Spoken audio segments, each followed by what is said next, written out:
Good afternoon my dear students. आज हम करेंगे हमारा next lesson the tiger king. इससे पहले हमने द थर्ड लेवल किया था। आज हम सीबीएसई क्लास +2 हमारा लेसन होगा second the tiger king written by काल्की। काल्की जो है हमारे ऑथर का एक पेन नेम है, जिस नाम से वो अपनी रचनाएं करते थे, यानी कि ये उनका एक्चुअल नेम नहीं है, ये उनका पेन नेम है। और उनका एक्चुअल नेम था आर राधन आर कृष्णामूर्ति। ये हमारे इंडियन राइटर हैं। थोड़ा सा हमें ऑथर के बारे में पता होना चाहिए, और ज़्यादा अगर आप पढ़ना चाहो तो यहाँ से इसमें से आप पढ़ सकते हैं और ऑथर के बारे में अच्छे से आप जान सकते हैं। तो आपको सिर्फ इतना ध्यान रखना है कि जो द टाइगर किंग है वो काल्की के द्वारा लिखा गया है, और काल्की जो है इनका एक पेन नेम है, और ये इनका जो एक्चुअल जो नाम है वो आर कृष्णा मूर्ति है। ओके, सबसे पहले हम जो द टाइगर किंग है इसका थोड़ा इंट्रोडक्शन देते हैं, देख लेते हैं, ताकि हम इसको अच्छे से समझ पाए। एक्चुअल में the story the tiger king is stair, यानी कि ये एक स्टायर है, एक व्यंग है। On the conceit of those in power, यानी कि किन के ऊपर एक ये व्यंग है जो कंसीट यानी कि जो घमंड में है, यानी कि जो पावर जो ताकत के घमंड में है, उन लोगों के ऊपर जो हमारा जो काल्की जी हैं, जो हमारे जो राइटर हैं, उन्होंने एक स्टायर किया, यानी कि उनके ऊपर एक व्यंग किया है। कहता most of the time the rulers are not interested in serving the people और work for the welfare of the public. कहता मोस्ट ऑफ द टाइम, अधिकतर समय क्या होता है, जो रूलर्स होते हैं, जैसे राजा महाराजा जो होते हैं, रूलर्स जो होते हैं, जो शासन करने वाले होते हैं, वो क्या करते हैं, वो इंटरेस्टेड नहीं होते लोगों की सेवा करने में, लोगों के वेलफेयर के लिए, लोगों के कल्याण के लिए काम करने में इतने ज़्यादा वो इंटरेस्टेड नहीं होते हैं। कहते हैं instead they spend their time in foolish pursuits, और इसकी बजाय यानी कि लोगों के कल्याण का काम करने के बजाय वो क्या करते हैं, वो अपना जो टाइम है वो फुलिश परस्यूट्स में करते हैं, यानी कि मूर्खतापूर्ण जो कामों में अपना जो टाइम है वो वेस्ट करते हैं। कहते इवन द कोर्टियर्स होते हैं दरबारी, वो जो राजा वगैरह जो होते थे उसमें जो कोर्टियर्स, यहाँ पे कोर्टियर्स की स्पेलिंग रॉन्ग है, तो कहते even the courtiers who summoned these power, यानी कि who surrounded these power centres are interested in taking advantage of proximity of their own welfare. और कई बार क्या होता है, जो दरबारी वगैरह जो होते हैं, यानी कि जो ये जो पावरफुल जो आदमी होते हैं, जो इनको सराउंडेड किए होते हैं, जो इनको घेरे हुए होते हैं, तो ये क्या करते हैं, वो अपने फायदे के लिए इन लोगों का अपने यानी कि अपने पर्सनल वेलफेयर के लिए, अपना पर्सनल बेनिफिट लेने के लिए जो इनका जो है फायदा वो उठाते हैं। प्रोक्सिमिटी होता है लगभग या निकटता से। फॉर देयर ओन वेलफेयर, यानी कि अपने फायदे के लिए। The story is also about the transience of life and of power, यानी कि ट्रांजेंस क्या होता है, ये क्षणभंगुर, यानी कि जो खत्म हो जाता है। तो ये जो स्टोरी है कि जो हमारा जीवन और हमारी जो पावर है, यानी कि मेन मैसेज हमारा जो लेसन है वो क्या देना चाहता है, इस लेसन के थ्रू जो काल्की जी हैं वो क्या कहना चाहते हैं, वो जो बताना चाहते हैं कि जो हमारा जीवन और जो ताकत है वो क्षणभंगुर है, यानी कि वो ज़्यादा परमानेंट नहीं है, वो कुछ समय में ख़त्म होने वाली है। ठीक है, तो इसमें इस स्टोरी के द्वारा हमें जो राइटर है वो क्या बताना चाहते हैं कि कुछ लोग जो पावर में होते हैं वो अपने आप को ऑल इन ऑल यानी कि सर्वे सर्वा समझ लेते हैं, वो अपने आप को सब कुछ मान लेते हैं, और वो प्रकृति के साथ जो खिलवाड़ भी करते हैं। तो इस लेसन में जब हम इसको करेंगे तो यहाँ पे हमें क्या मिलेगा, तो सबसे पहले बात जो है हम देखते हैं, इसके सबसे पहले जो मेन कैरेक्टर्स हैं इस लेसन के, पहले मैं वो बताती हूँ। तो सबसे पहला जो हमारा प्रोटोगोनिस्ट है वो महाराजा है।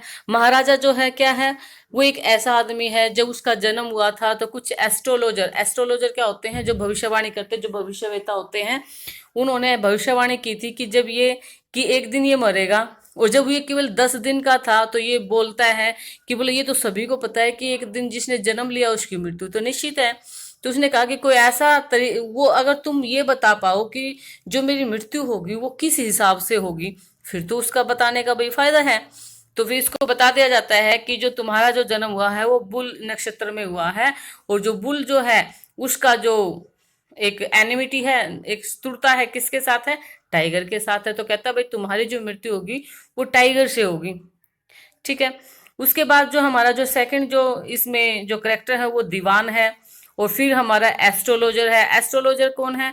जो एक प्रिडिक्शन करता है, एक भविष्यवाणी करता है, जिसकी वजह से आगे चलकर जब हम कहानी पढ़ेंगे सिर्फ और सिर्फ उसकी प्रिडिक्शन की वजह से जो 99 जो टाइगर 100 जो टाइगर्स हैं वो अपनी जान को खो देते हैं, यानी कि अपनी जान गवा बैठते हैं। किसकी वजह से? Only because of astrologers prediction. उसके बाद इसमें दुरई है। दुरई एक अंग्रेज अधिकारी है, जो एक सबसे बड़ा अधिकारी है। और वो भी क्या चाहता है? वो इसके यानी कि जो महाराजा है उसके राज्य में आता है। और वो क्या चाहता है? वो शेर का शिकार करना चाहता है, क्योंकि जो महाराजा था उसको खुद 100 टाइगर चाहिए थे मारने के लिए। ठीक है। तो वो उसको शिकार करने से मना कर देता है। तो दुरई जो है वो उसे गुस्सा हो जाता है, यानी कि वो इससे खुश नहीं होता है। वो ये भी उसके पास एक मैसेज भेजता है कि वो खुद ना मार के, यानी कि राजा खुद उस शेर को, टाइगर को मार देगा। और वो सिर्फ उसके साथ एक फोटो क्लिक करवाएगा, वो अपने शान और शौकत में। लेकिन जो राजा उसका ये ऑफर जो है रिजेक्ट कर देता है। क्यों रिजेक्ट कर देता है? क्योंकि उसको ये भय है कि अगर आज उसने उसको ये वाला मौका दे दिया तो बाकी और जो अंग्रेज आएंगे फिर उसके राज्य में आएंगे और वो भी ऐसे ही जो टाइगर्स वगैरह को मारने की जो पेशकश करेंगे। और उसके लिए जो वो क्या हो जाएगा, फिर एक बड़ी मुसीबत वो क्रिएट कर सकता है। उसके बाद है दुराई शानी। तो दुराई शानी जो है, दुराई जो एक अंग्रेज जो अधिकारी उसकी वाइफ है। और उसकी वाइफ को खुश करने के लिए, यानी कि वो अपने राज्य को बचाने के लिए, महाराजा क्या करता है? जो अंग्रेज अफसर की जो वाइफ है उसको 50 डायमंड रिंग्स भेजता है। और वो ये सोच के डायमंड रिंग्स उसको भेजता है कि एक या दो रिंग जो है उसमें से वो एक्सेप्ट कर लेगी, यानी कि एक दो दो 1 और 2 जो रिंग को वो लाइक कर लेगी, पसंद कर लेगी, बाकी उसकी वापस कर देगी। लेकिन वो उसकी सारी की सारी जो रिंग्स रख लेती है और एक थैंक्स लिख के उसको एक लेटर में भेज देती है। तो इस प्रकार से वो जो सारा जो डायमंड जो रिंग्स थी, जो 50 जो डायमंड रिंग्स थी, उनकी जो कॉस्ट थी वो 3 लाख रुपीज थी। तो इस प्रकार से वो फिर राजा सोचता है, महाराजा सोचता है भाई चलो 3 लाख रुपीज देके उसने अपने राज्य को बचा लिया है। तो ये तो थे हमारे करेक्टर्स। तो और भी हमारे लेसन में, लेकिन ये हमारे कुछ मेन करेक्टर्स थे। तो हमने स्टोरी में क्या देखा, अब इसका सबसे पहले हम थीम देख लेते हैं। एक थीम क्या होगा भी? जो डिस्ट्रक्शन है, जो तबाही है, या haphazard killing of one species may not only lead to its extension but it adversely affect the ecology balance. यानी कि ये जो कहानी है इसका थीम क्या है कि जो हैफर्ज किलिंग या डिस्ट्रक्शन किलिंग जो वन स्पेसी यानी किसी भी जाति की, यदि हम हद से ज़्यादा उसको मार देते हैं किसी भी जाति को, जैसे कि इसमें जो लेसन में हमारे जो टाइगर्स हैं वो टाइगर्स को बिल्कुल ख़त्म कर देता है राजा, तो उसका क्या परिणाम होगा? कहता है may not lead only lead to its extinction. Extinction क्या होता है? विलुप्तता। यानी कि भाई किसी प्रजाति को का जो डिस्ट्रक्शन करना जो है वो केवल उस प्रजाति का जो विलुप्त ही नहीं करता, बल्कि उसका एक साइड इफेक्ट और भी पड़ता है। वो क्या है कि अफेक्ट द इकोलॉजिकल जो बैलेंस है हमारा, जो एक प्रकृति का जो हमारा एक संतुलन है, वो उस संतुलन को भी खत्म कर देता है। कहने का मतलब क्या है? ये थीम हमारा इस लेसन का यही है कि जब हम किसी भी प्रजाति को हद से ज्यादा अगर हम उसको नुकसान पहुंचाते हैं तो वो प्रजाति यानी कि वो पशु या प्रजाति, तो वो नस्ल तो एक्सटिंक्ट होती है। एक्सटिंक्शन क्या होता है? विलुप्त होना। यानी कि वो प्रजाति तो विलुप्त हो ही जाती है, लेकिन उसका फिर असर क्या होता है? जो हमारा इकोलॉजिकल जो बैलेंस है, यानी कि हमारी पृथ्वी का जो जो इकोलॉजिकल जो बैलेंस है, जो संतुलन है, उसमें भी क्या होता है? इम्बैलेंस आ जाता है। यानी कि हमारी प्रकृति का एक बैलेंस खत्म हो जाता है इसमें। और जो मैसेज क्या देना चाहता है, मैसेज जो राइटर है वो क्या, ये कहानी हमारे लेसन में क्यों पुट की गई है? ये कहानी हमारे लेसन में इसलिए दी गई है कि वो इस कहानी के थ्रू जो कालकेज जी हैं वो क्या मैसेज हमको देना चाहते हैं। वो इस लेसन के थ्रू किंग की जो ड्यूटीज होती हैं अपने लोगों के प्रति वो दिखाना चाहते हैं। इस लेसन में क्या दिखाया गया है? जो महाराजा है वो सिर्फ और सिर्फ क्या करता है? अपने लाइफ को बचाने के लिए, यानी कि सिर्फ अपने बारे में सोचता होता पूरी स्टोरी के अंदर। वो सिर्फ अपने आप को, वो कोई भी जो राजकाज के जो काम है उसमें कोई इंटरफेयर नहीं करता है। वो सिर्फ और सिर्फ उसका पहला अभियान क्या होता है कि मैं सबसे पहले अपने शो टाइगर्स को मारूंगा और फिर मैं, क्योंकि जो एस्ट्रोलॉजर्स थे उन्होंने क्या कहा था कि तुम्हारी जो मृत्यु होगी वो किसकी वजह से होगी, टाइगर की वजह से होगी। तो टाइगर, और उस टाइगर को हो सकता है भाई 99 टाइगर्स तुम्हारा कुछ बिगाड़ नहीं पाए, लेकिन जो 100वां जो टाइगर होगा वो उसके, उससे जो तुम्हारी मौत जो क्या होगी, निश्चित होगी। तो इसलिए वो सबसे पहले क्या कहता है कि मैं राजकाज के काम बाद में देखूंगा, सबसे पहले मैं 100 टाइगर को मार के मैं अपनी जो लाइफ है उसको सेव करूंगा। ठीक है।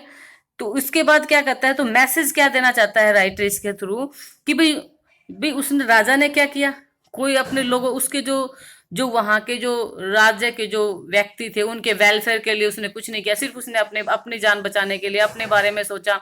और फिर एक प्रकृति का जो एक बैलेंस था उसको बिगाड़ने की कोशिश की, क्योंकि उसने जितने भी टाइगर्स थे उसके अपने राज्य में, अपने उसकी जो ससुराल थी वहां जो जितने टाइगर्स थे वो सारे खत्म कर दिए। और उसने इस प्रकार से क्या क्या किया, एक इकोलॉजिकल जो बैलेंस था उसको खत्म करने की कोशिश की। और जो टाइगर्स थे वो एक ऐसे स्टेज पे पहुंच गए थे कि वो बिल्कुल एक्सटिंक्शन जो रेट थी, यानी कि वो बिल्कुल विलुप्त हो गए थे, एक्सटिंक्ट हो गए थे।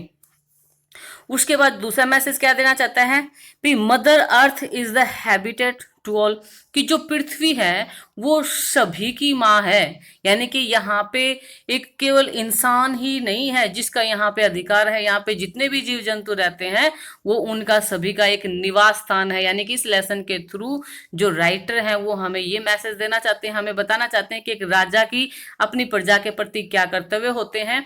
और वो साथ में हम लोगों को ये मैसेज भी देना चाहते हैं कि जो पृथ्वी है वो सिर्फ और सिर्फ इंसान के रहने के लिए नहीं है। जिस इस पृथ्वी के ऊपर जितना हक इंसानों का है उतना ही हक यहाँ पे इस पे रहने वाले जीव जंतुओं का भी बराबर का हक है। तो ये हमारा एक मैसेज देना चाहते हैं।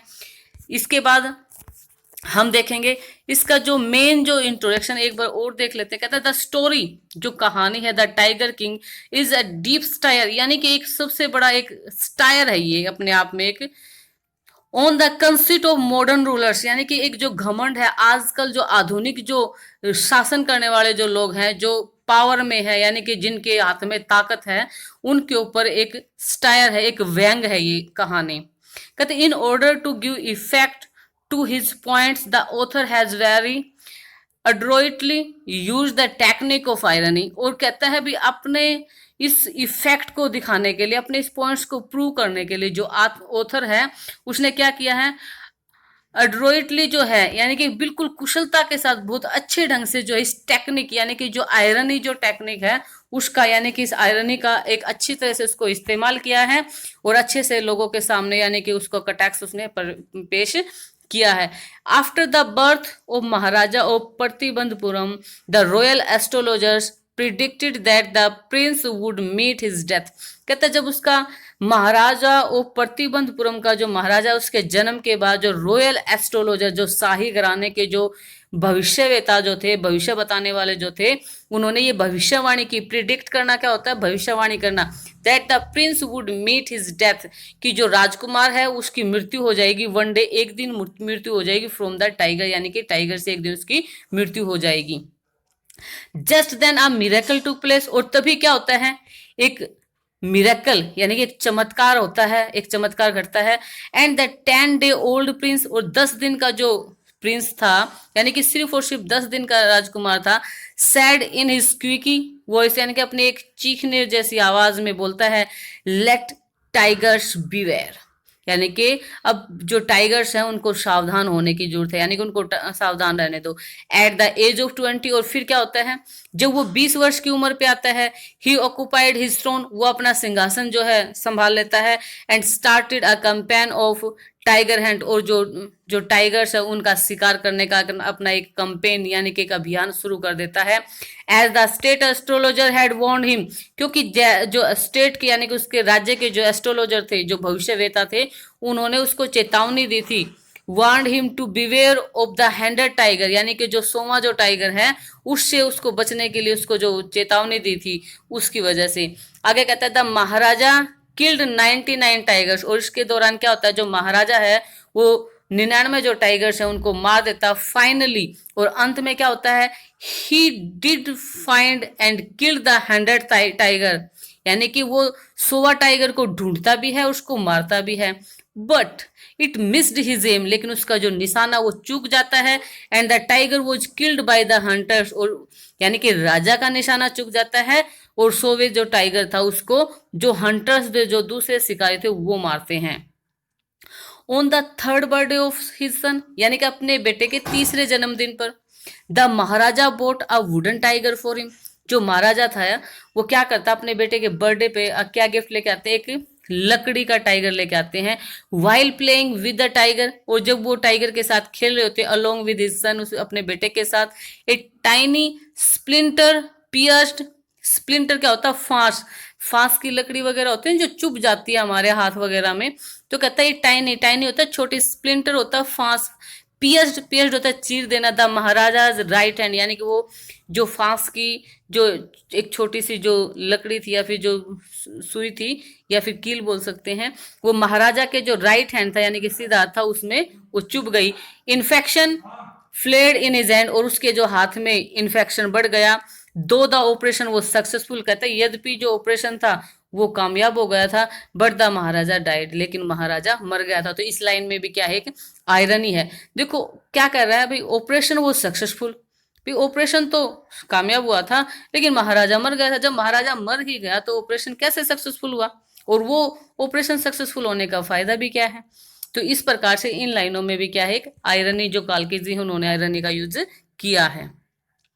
दस the 100th tiger took its revenge upon the tiger king, और इस प्रकार से क्या कहता है, जो 100वां जो टाइगर था उसने जो अपना रिवेंज, अपना जो बदला किससे ले लिया, टाइगर किंग से, उस राजा से ले लिया। अब आपने देखा कि भी 99 जो टाइगर्स उसने मारे, वो कई बार ऐसी सिचुएशन भी उसके साथ घटित हुई थी कि उसकी जो है बंदूक मिस हो गई थी, उसकी बुलेट्स खत्म हो गई थी, और कई बार उसने बेयर हैंड्स के साथ यानी कि निहत्थे होके टाइगर्स का सामना किया था। लेकिन और हर बार कौन जीता था, राजा जीता था। लेकिन अब की बार क्या हुआ है, यहाँ पे आयरनी क्या है, आयरनी ये है कि जब वो एक ऐसा राजा जो टाइगरों से लड़के भी नहीं हारा, यानी कि उनके बिना बंदूक के, बिना किसी चीज के उनका मुकाबला कर दिया, लेकिन एक छोटे से लकड़ी के टाइगर ने उसको मार दिया। तो यहाँ पे भी क्या है कि आयरनी है।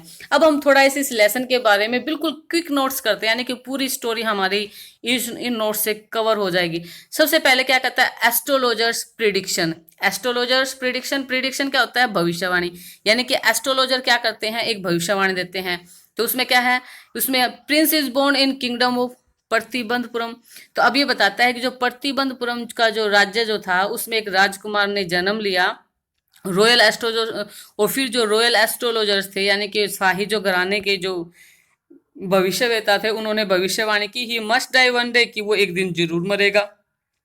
और फिर वो जब वे भविष्यवाणी करते हैं तो कहता है 10 day old baby amazes everybody, और जो 10 दिन का बच्चा था उसने हर एक व्यक्ति को क्या कर दिया, हैरानी में डाल दिया। और वो क्या कहता है, tell me how I will die, और वो क्या कहता है कि मुझे बताओ मैं कैसे मरूंगा। एस्ट्रोलॉजर्स सेज, और फिर एस्ट्रोलॉजर ने उनको बताया ए टाइगर विल किल हिम, कि एक टाइगर जो उसको मारेगा। उसके बाद फिर क्या घटना घटित हुई, द प्रिंस कम जो फेज, अब प्रिंस जो है बड़ा हो जाता है।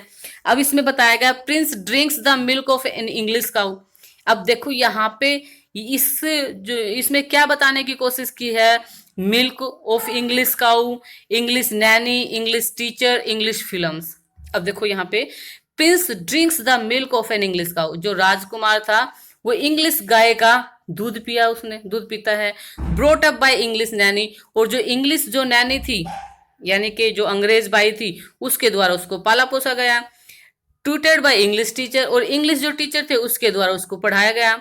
Watch is only English film, और सिर्फ क्या दिखाया गया उसको, जो इंग्लिश फिल्म दिखाई गई। इससे जो हमारा जो काल की जो ऑथर है वो क्या दर्शाना चाहता है, ये बताना चाहता है कि जो बड़े बड़े घराने के जो पैसे वाले जो लोग होते हैं वो सब कुछ सब उसमें क्या करते हैं, वो विदेशियों में ज़्यादा इंटरेस्ट रखते हैं, वो अपने देश की कोई भी चीज़ उसमें इंक्लूड नहीं करते। यानी कि वो इंग्लिश काऊ का जो दूध पिया, इंग्लिश नैनी से उसको पालन पोषण किया गया, इंग्लिश उसको सिखाई गई, यानी कि उसमें मॉडर्निटी इसमें दिखाया गया, यानी कि सब कुछ जो है जो विदेशी जो करते हैं यानी कि जो ज्यादा पैसे वाले करते हैं उसी हिसाब से इस राजकुमार का भी क्या किया गया, पालन पोषण किया गया।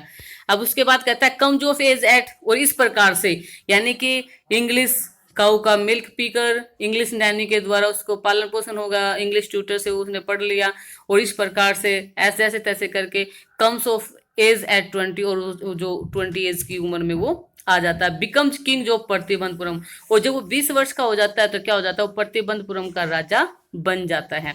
उसके बाद क्या इंसिडेंट होता है, किलिंग टाइगर्स इन सेल्फ डिफेंस, यानी कि अब वो क्या करता है, क्योंकि इससे पहले बता दिया गया भाई एस्ट्रोलॉजर्स थे, उन्होंने भविष्यवाणी की थी कि जब वो राजा बड़ा होगा तो उसको जो उसकी मौत होने वाली थी वो टाइगर्स की वजह से होने वाली थी। तो सेल्फ डिफेंस होता आत्मरक्षा, is reminded of astrologers prediction. अब ये जो प्रिडिक्शन थी उसको याद दिलाई जाती है, यानी कि या कोई बात करते हैं लोगों के द्वारा वो फिर से सुन लेता है कि जो एस्ट्रोलॉजर्स थे, जो भविष्यवेता थे, उन्होंने क्या प्रिडिक्शन की है, क्या भविष्यवाणी की थी। कहता है considers tiger to be his enemy, और इस वजह से यानी कि जो वो भविष्यवाणी थी उसको जब वो 20 वर्ष का हो जाता है तो उसको याद दिलाई जाती है, और वो जब भविष्यवाणी उसके कानों में भी जाती है जब वो 20 वर्ष का हो जाता है तो फिर वो क्या मान लेता है उनको, यानी कि जो टाइगर्स है उनको अपने एनिमी यानी कि अपने शत्रु मान बैठता है। Decides to kill tiger in self defence, और इसीलिए वो अपने सेल्फ डिफेंस में अपने आत्मरक्षा के उसमें जो है वो टाइगर्स को मारने का निर्णय ले लेता है। Goes into forest kills his first tiger, और इसलिए वो जंगल में जाता है और अपना पहला टाइगर जो है वो मारता है। हैप्पी प्रूव्स द प्रिडिक्शन रोग, और वो इतना खुश होता है अपना, यानी कि फर्स्ट जब वो टाइगर को मारता है तो उससे बहुत ज्यादा वो खुश होता है। प्रूव्स द प्रिडिक्शन रॉन्ग, और वो कोशिश करता है कि जो प्रिडिक्शन जो एस्ट्रोलॉजर्स ने की थी, जो भविष्यवाणी जो भविष्यवेताओं ने की थी, उसको वो गलत साबित करने की कोशिश करता है। कॉल्स रॉयल एस्ट्रोलॉजर, और फिर वो क्या करता है, जो शाही जो एस्ट्रोलॉजर्स थे यानी कि जो भविष्यवेता थे उनको बुलाता है और उनको दिखाता है कि देखो तुम तो कह रहे थे कि जो टाइगर्स है इससे मुझे खतरा है, मेरी मृत्यु इनसे होगी, देखो मैंने खुद टाइगर को मार दिया है। फिर उसके बाद कहता है डेंजर नॉट ओवर, यानी कि अभी खतरा टला नहीं था, यानी कि उसने एक टाइगर को मार दिया है, तो उस एक टाइगर को मारने के बाद भी जो एस्ट्रोलॉजर्स उसको बताते हैं कि जो डेंजर है, जो खतरा है, अभी खत्म नहीं हुआ। कहता है astrologer sticks to his prediction, लेकिन अभी भी जो एस्ट्रोलॉजर थे वो अपनी जो प्रिडिक्शन की थी, जो भविष्यवाणी उन्होंने की थी, वो उसी के साथ चिपके हुए थे, यानी कि अपनी बात पे वे अड़े हुए थे। Says the danger is not over, और वो क्या कहते हैं कि जो खतरा है वो अभी खत्म नहीं हुआ, यानी कि खतरा उसका टला नहीं है। The king may kill 99 tigers but the 100th tiger will prove dangerous, की फिर वो क्या कहता है कि ये संभव है। मे कब यूज करते हैं, जब संभावना होती है किसी चीज की, कि ये संभव है कि जो राजा है वो 99 यानी कि 99 जो टाइगर है उनको मार सकता है, बट लेकिन the 100th tiger will prove dangerous, जो 100वां जो टाइगर होगा वो राजा के लिए खतरनाक साबित होगा। यानी कि ये जो एस्ट्रोलॉजर्स की जो प्रिडिक्शन थी, भविष्यवाणी थी, वो इस पे स्टिक रहते हैं। Advises to be more cautious to in his dealing with the 100 tiger, और फिर वो उसको क्या करता है, एडवाइज करता है, उनको सलाह देता है राजा को, टू बी मोर कॉन्शियस यानी कि सचेत रहने की उसको सलाह देता है। इन his dealing with the 100 tiger, यानी कि जब वो 100वें टाइगर के साथ डील करे, यानी कि जब उसको मारे तो उसको और ज्यादा कोशिश यानी कि सचेत रहने की जरूरत है। द किंग्स रिजोल्व, अब किंग का जो संकल्प था उसके बारे में बताया गया है। कहता है king decides to kill 100 tigers, और इस बात पे फिर तभी जो राजा क्या निर्णय ले लेता है कि वो 100 टाइगर्स को मार देगा। Kill later pay attention to the affairs of the state, यानी कि जब वो 100 टाइगर को मारेगा उसी के बाद यानी कि 100 टाइगर जब मारने के बाद ही वो अपने स्टेट्स के जो अफेयर हैं यानी कि कामकाज हैं उनके ऊपर ध्यान देगा, अटेंशन देगा। प्रोक्लेम्स, और ये भविष्यवाणी कर देता है, यानी कि ये घोषणा कर देता है that no one else would kill a tiger in his kingdom, और वो राजा क्योंकि उसको 100 टाइगर मारने थे इसलिए वो अपने राज्य में क्या प्रोक्लेम कर देता है, एक घोषणा कर देता है कि no one else would kill a tiger in his kingdom, भी कोई भी उसके राज्य में टाइगर्स को नहीं मारेगा। Kills quite a number of tigers in a few months, और इस प्रकार से वो कुछ ही महीनों में वो बहुत से टाइगर्स को अपने राज्य में मार देता है। रिस्क ऑफ लूजिंग थ्रोन, अब जैसे वो अपना ये अभियान उसने कैंपेन चला रखा था टाइगर्स किलिंग का, और उसी के साथ एक रिस्क आता उसके थ्रोन के ऊपर, यानी उसका जो साम्राज्य जो था, उसका जो राज जो था, अब उसको खोने का एक डर आ जाता है। कहता high ranking British officer visits Pratibandapuram, यानी कि हाई रैंक यानी कि एक बहुत बड़ा जो अंग्रेज अधिकारी था वो प्रतिबंधपुरम में यात्रा करते हैं, यानी कि वहां आता है। Wants to kill a tiger and get photographed with the dead tiger. वो क्या चाहता है, वो एक टाइगर को मारना चाहता है। कौन मारना चाहता है, जो ब्रिटिश ऑफिसर है, और उसके साथ वो उस मरे हुए टाइगर के साथ फोटो लेना चाहता है। किंग रिफ्यूजेस परमिशन, लेकिन जो राजा है वो उसको परमिशन देने से मना कर देता है। Officer wants only to be photographed with a dead tiger, लेकिन जो ऑफिसर है वो उस राजा के पास एक मैसेज और देता है कि ठीक है भाई, राजा खुद टाइगर को मार लेगा, लेकिन मुझे सिर्फ मरे हुए टाइगर के साथ एक फोटो क्लिक करने दिया जाए। Maharaja does not agree even to this, और जो महाराजा था वो इस बात पे भी सहमत नहीं होते हैं कि वो केवल मरे हुए टाइगर के पास अपनी गन लेके खड़े और फोटो शूट कराएं, क्योंकि वो उनको क्या डर था कि अगर उसने ऐसा किया तो दूसरे जो अंग्रेज हैं वो और आएंगे उसके राज्य में, वो भी कहेंगे कि हम भी टाइगर को मारेंगे। कोई उसकी इस बात को नहीं मानेंगे कि टाइगर को मारा तो राजा ने था, उसने तो सिर्फ फोटो खिंचाया था। तो वो इस बात पे क्या कर देता है, डिसएग्री हो जाता है, और उनको कोई भी जो परमिशन नहीं देता है। This refusal could have cost the king his throne, और ये जो रिफ्यूजल था उसके जो मनाई थी, उससे जो उसका जो थ्रोन था यानी कि उसका जो साम्राज्य था वो कोस्ट यानी कि वो दाव पे लग गया था, यानी कि वो जा सकता था। थ्रोन सेव्ड, अब जो राजा है वो अपना जो थ्रोन है, अपना जो राजगद्दी जो है उसको बचाने की कोशिश करता है। Dewan and king discuss how they can save the throne, अब जो दीवान और राजा जो है वो इस बात पे अपना डिस्कस करते हैं, बातचीत करते हैं कि कैसे वो अपने राज को बचा सकते हैं। Ask famous jewellers in Calcutta to send 50 chosen samples of diamond rings, और इस प्रकार से वो एक अपना एक रास्ता निकालते हैं अपने थ्रोन को बचाने के लिए। क्या रास्ता निकालते हैं, आस्क फेमस ज्वेलर्स, यानी कि एक बहुत फेमस जो ज्वेलर्स था कलकत्ता के अंदर, और वहां से वो 50 जो सैंपल ऑफ डायमंड रिंग्स के मंगवा लेते हैं। Rings send to the wife of the British officer, और जो ब्रिटिश जो ऑफिसर था यानी कि जो दुरई था, जो दुरई सानी जो उसकी वाइफ का नाम है, और उसके पास वो 50 सैंपल डायमंड रिंग के भेज देते हैं कि उसमें से वो कोई क्या सोच के भेजते हैं कि एक या दो अपनी चूज कर देगी, बाकी उसको रिटर्न कर देगी। होप सी वुड चूज 1 और 2, और इस आशा में कि वो इनमें से एक या दो चुन लेगी 50 डायमंड रिंग में से, but she accepts them all, लेकिन वो सारे एक्सेप्ट कर लेती है। एज द किंग्स गिफ्ट, यानी कि राजा के गिफ्ट के रूप में। This cost the king ₹3 lakh, और इससे राजा की क्या कितना खर्चा आता है, कॉस्ट कितनी आती है इसकी, 3 लाख रुपए उसकी कॉस्ट आती है। बट द थ्रोन सेफ, लेकिन फिर भी राजा क्या सोचता है कि चलो 3 लाख रुपए की उसने कॉस्ट तो आई, लेकिन उसका जो थ्रोन है, उसका जो राज है वो तो सेफ है, सुरक्षित है। The king decides to marry, अब जो राजा है वो शादी का निर्णय लेता है। किंग किल्स 70 टाइगर्स, यानी कि अब जो राजा है, अब तक ये जितनी भी इंसिडेंट्स हुई हैं अब तक राजा ने 70 जो टाइगर थे वो मार दिए हैं।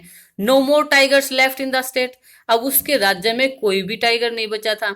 Decides to marry daughter of a king whose forest have a large number of tigers, अब वो एक तरीका निकालता है कि अब वो एक ऐसे राजा की लड़की से शादी करेगा जिसके जंगल में बहुत ज्यादा टाइगर होंगे, क्योंकि बहुत ज्यादा टाइगर होंगे तो वहां से उन टाइगर्स को मारेगा, और इस प्रकार से जो उसका जो कैंपेन था, उसका जो अभियान था अभी वो 100 उसको टाइगर मारने थे वो पूरा हो जाएगा, और उसको जो उसका लड़की का जो फादर जो राजा होगा वो उसको मना भी नहीं करेगा, क्योंकि वो उसके जंगल में से फिर वो टाइगर्स को मार सकता था, उनका शिकार कर सकता था। दीवान फाइंड्स ए स्टेट, और जो दीवान है राजा का वो एक ऐसा उसको राज्य मिल भी जाता है, having a large number of tigers and A marriageable princess, यानी कि अब उसको एक ऐसा दीवान को स्टेट मिल जाता है जिसके स्टेट में बहुत ज्यादा मात्रा में टाइगर्स थे, और उसकी जो प्रिंसेस थी, उसकी जो लड़की थी वो भी शादी के योग्य थी, यानी कि ठीक थी शादी करने के लिए। King kills a few tigers every time he visits his father in law, और अब जो राजा क्या करता है, फ्यू टाइगर्स यानी कि कुछ टाइगर्स, जब भी वो अपने फादर इन लॉ यानी कि अपने ससुर के घर पे जब भी वो जाता है वो कुछ टाइगर्स को मार के आ जाता है। Finally he has killed 99 tigers in all, मतलब कुल मिला के अंत तक जो है उसने क्या किया, भी उसने अपने 99 टाइगर्स यानी कि मार गिराए। यानी कि उसको सिर्फ अब एक टाइगर और चाहिए था। उसका जो मिशन था, उसका जो कंपेन था, उसको कंप्लीट करने के लिए उसको सिर्फ और सिर्फ एक टाइगर की जरूरत थी। उसके बाद क्या कहता है, search for the 100th tiger. अब जो जो सोमा जो टाइगर था, अब उसके लिए अभियान यानी कि ढूंढना शुरू कर दिया जाता है। No more tiger left in king's own forest और इज फादर इन लॉज। अब उसके खुद के राज्य में, खुद के राज्य के जो जंगल थे, फॉरेस्ट थे, उसमें उसके फादर इन लॉ यानी कि उसके ससुर के जंगल में अब एक भी टाइगर नहीं बचा था। Must kill the 100th tiger to be safe. अब राजा का जो ये जो अभियान था, अब वो सोचता अपने मन में कि मुझे अगर सेफ रहना, सुरक्षित रहना है, तो मुझे जरूर जो सोमा टाइगर है वो मरना ही था। Learns that ship disappearing fast in A hill side village. अब तभी उसको एक खबर मिलती है, एक सूचना मिलती है कि जो हिल साइड विलेज हैं, जो पहाड़ी वाले जो गांव हैं, वहां पे जो भेड़े हैं वो बहुत तेजी से वहां से डिसअपियर यानी कि वहां से गायब हो रही हैं। Presumes a tiger to be there. तो उसने सोचा कि वहां पे जरूर कोई टाइगर होगा जो उन शिप को खा रहा होगा, इसलिए वो वहां से वो गायब हो जाती हैं। तो king sets up a camp. तो किंग वहां पे राजा क्या करता है, उस टाइगर को पकड़ने के लिए कैंप लगवा देता है। Decided not to leave until the mission accomplished. और ये निर्णय ले लेता है कि जब तक उसका मिशन यानी कि उस टाइगर को पकड़ने का, उसका सोवा टाइगर को मारने का मिशन जब तक कंप्लीट नहीं होता है, वो वहां से अपना कैंप नहीं हटाएगा। No tigers appear, king grows impatient. और फिर तभी क्या होता है, वहां उसको कोई टाइगर नहीं मिलता है, उन हिल साइड जो विलेज थे वहां पे टाइगर्स नहीं मिल रहे होते हैं। और फिर क्या होता है, किंग ग्रोज इम्पैशेंट। अब जो राजा है वो क्या हो जाता है, अधीर हो जाता है, यानी कि वो अपना धैर्य खो देता है, बिल्कुल गुस्से में हो जाता है। दीवान प्रोवाइड्स 100 टाइगर। यानी कि जब राजा इम्पेशेंट हो जाता है, गुस्से में हो जाता है, तो दीवान डर जाता है और दीवान क्या करता है, प्रोवाइड्स 100 टाइगर। अब दीवान कहीं से अरेंज करके 100 टाइगर उसको उपलब्ध कराता है। King expresses his pleasure to Dewan. और इस बात से, क्योंकि उसने उसका 100 टाइगर उसको लाके दिया है, उसको प्रोवाइड किया है, तो वो अपनी जो king expresses his displeasure to Dewan. यानी कि अब राजा जो है अपनी जो नाखुशी थी यानी कि डिसप्लेजर थी, वो दीवान के सामने एक्सप्रेस कर रहा है, क्योंकि उसको 99 टाइगर मिल गए थे, वो 100 जो टाइगर वो ढूंढ रहा था वो अभी तक मिला नहीं था। दीवान फियर्स लूजिंग हिज जॉब। अब जो दीवान था उसको अपनी जॉब यानी कि अपनी जो जॉब है वो खतरे में दिखाई देती है, यानी कि वो अपनी जॉब खोने के डर से, भय से डर जाता है। Has an old tiger hidden in his house. और उसके घर में एक पुराना टाइगर जो है छुपा हुआ होता है, यानी कि उसको छुपा के वो रखा होता है। एट नाइट, रात में क्या करता है, Dewan and his old wife manage to get the tiger into his car. और फिर जब रात होती है तो दीवान और उसकी जो पत्नी क्या करते हैं, अब उस टाइगर को, उस बूढ़े टाइगर को अपनी कार में बैठाते हैं। Somehow they leave the tiger near king's camp. और किसी तरह से जैसे तैसे करके वो टाइगर जो है उसको राजा के कैंप के पास छोड़ के आ जाते हैं। The 100th tiger is killed. अब 100th कहता नेक्स्ट मॉर्निंग, फिर अगले ही सुबह, टाइगर साइटेड बाय किंग। अब टाइगर जो है राजा के द्वारा दिखाई देता है, क्योंकि दीवान ने जानबूझ के उसके पास छोड़ा है, उसके कैंप के पास। ठीक है, तो किंग शूट्स इट। किंग जो है राजा इसको गोली मारता है। Happy to have accomplished his mission. और वो खुश हो जाता है कि उसने अपना जो मिशन था, जो अभियान था, उसको पूरा कर लिया। अकम्प्लिश्ड क्या होता है, कंप्लीट करना, पूरा करना। Orders the tiger to be carried to the town in a grand procession. और फिर जो अपने उसके जो आदमी थे उनको ये ऑर्डर दे देता है कि जो टाइगर को जो है उसके टाउन में एक ग्रांड प्रोसेशन में, उसको एक बड़े जुलूस के साथ उसको वहां पे लाया जाए। Hunters find the tiger still alive. और जैसे ही जो हंटर्स हैं, जो शिकारी हैं, जब उस टाइगर को लेने के लिए, उठाकर वहां से उठाने के लिए जाते हैं, तो उनको क्या पाता है कि टाइगर तो मरा ही नहीं था, वो अभी भी जीवित था। King had missed his mark. क्योंकि राजा का जो निशाना था वो चूक गया था। Bullet waging pass the tiger year. और जो बुलेट थी वो विज यानी कि एक आवाज करती हुई जो टाइगर के जो कान थे उनके पास से गुजर गई थी।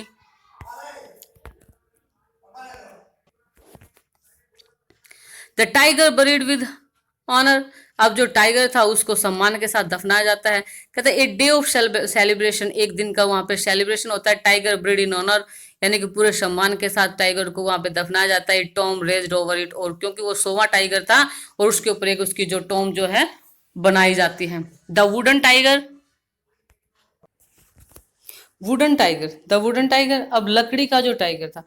किंग फील्स ही वो सेफ। अब क्योंकि राजा ने सोचा कि उसने तो 100 टाइगर को मार दिया है और अब वो बिल्कुल सुरक्षित है। His son's birthday, after a few days, और कुछ दिनों के बाद उसके बेटे का जन्मदिन था। King wishes to give him a suitable present, अब जो राजा है वो अपने बेटे को एक सुटेबल, एक अच्छा सा उचित एक उसको उपहार देना चाहता था। Chooses to give a wooden tiger toy, अब वो एक लकड़ी का खिलौना, एक टाइगर के खिलौना उसको देना चाहता है, उसको चुन चुन लेता है। An ordinary toy carved by unskilled hands, और वो एक साधारण सा एक खिलौना था जिसको कार्व्ड किया गया था एक अनस्किल्ड हैंड, यानी कि किसी दक्ष व्यक्ति ने, यानी कि एक परफेक्ट जो स्किल्ड जो व्यक्ति था उसके द्वारा उसको कार्व, यानी कि उसको नहीं बनाया गया था। विद सिल्वर्स ऑल ओवर, और स्लीवर्स यानी कि उसके ऊपर पूरे के ऊपर क्या थी, फांसे थी, यानी कि फांसों की छोटी छोटी कीलें होती है ना लकड़ी की, जो सली बोल देते हैं कई बार, जो हमारे हाथ वगैरह में लग जाती है, हमारी कई ऐसी स्टिक्स वगैरह भी आपने देखे होंगे घर पे, तो उस पे स्लीवर्स थी, यानी कि सली, यानी कि फांस लगे हुए थे पूरे उसके ऊपर। शॉपकीपर कोट्स 300 रुपीज, अब जो शॉपकीपर दुकानदार था उसके 300 रुपये उससे मांगता है। The king takes it away as a gift, और इसलिए और इस प्रकार से राजा उसको एक गिफ्ट के रूप में लेके वहां से चला जाता है। रिवेंज ऑफ 100 टाइगर, अब जो 100वां टाइगर था उसका बदला, अब जो 100वां टाइगर वो अपना बदला लेता है कैसे। King and his son playing with the wooden tiger, राजा और उसका बेटा उस लकड़ी के टाइगर से खेल रहे थे। ए स्लीवर पियर्सेस द किंग्स हैंड, एक फांस की जो सली थी वो राजा के हैंड में चुभ गई, पियर्स कर दिया, यानी कि चीर दिया उसने। रिमूव इट, इसको निकाल दिया गया। But the infection develops into A terrible सोर, लेकिन जो इन्फेक्शन था एक उसने क्या किया, एक बड़ा घाव कर दिया। 3 famous surgeons from Madras operate upon the king, यानी कि जो फेमस जो सर्जन थे वो मद्रास से जो है बुलाए गए, उसका ऑपरेशन किया गया राजा का। द सर्जन्स अनाउंस, और सर्जन जो थे उन्होंने घोषणा की द ऑपरेशन वो सक्सेसफुल, कि ऑपरेशन आप वो कामयाब हुआ। द किंग इज डेड, लेकिन राजा मर गया है। आयरनिकली, और इसमें एक आयरनी क्या थी, the mighty king kills 99 tigers, की जो शक्तिशाली जो राजा था उसने 99 टाइगर्स को मार दिया। But is killed by A wooden tiger, लेकिन उसने इतने शक्तिशाली जो टाइगर्स थे उनको तो मार दिया, उन्होंने उसका कुछ नहीं बिगाड़ा, ठीक है, लेकिन जो खुद एक लकड़ी के टाइगर से मारा गया। तो एस्ट्रोलॉजर्स प्रिडिक्शन कम्स ट्रू, और इस प्रकार से जो एस्ट्रोलॉजर्स थे उनकी प्रिडिक्शन थी, जो भविष्यवाणी थी वो सच साबित हो गई। तो ये हमारा लेसन की कंप्लीट समरी मान सकते हैं आप, इसको कंप्लीट स्टोरी मान सकते हैं, और जो ये क्विक नोट्स के द्वारा जो छोटे छोटे पॉइंट्स हैं इससे हमारी कंप्लीट स्टोरी कवर हो गई। आई थिंक आपको अच्छी लगी होगी और ये आपके लिए बहुत ज़्यादा हेल्पफुल भी होगी। तो thank you my dear students, please like my video, share and subscribe. देखो आप मेरे स्टूडेंट्स हो, इतना तो आपका हक बनता ही है कि आप अपने टीचर की जो वीडियो है इसको सब्सक्राइब करें, इसको लाइक करें और शेयर करें। Thank you my dear students.